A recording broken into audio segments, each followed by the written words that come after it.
Tony Blair, pleasure to have you on. Thanks, Fareed. You knew King Abdullah well.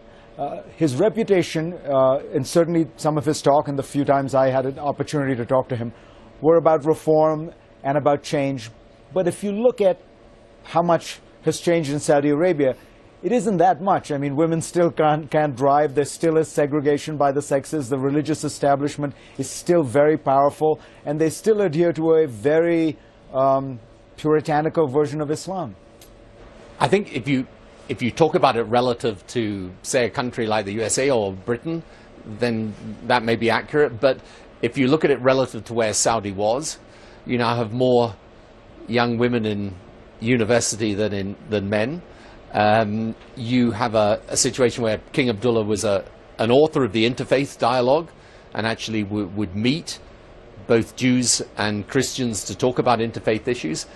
He was really the architect of the Arab Peace Initiative back in 2002, which offered a two-state solution to the Arab-Israeli conflict. And you take a company like Saudi Aramco, is probably one of the best-run companies in the world. So I think there was a real process of modernization. I think he was a genuine reformer and modernizer, and I expect that process will continue. But obviously there's a long way to go. I think, though, evolution for him and actually for Saudi Arabia is infinitely preferable to revolution.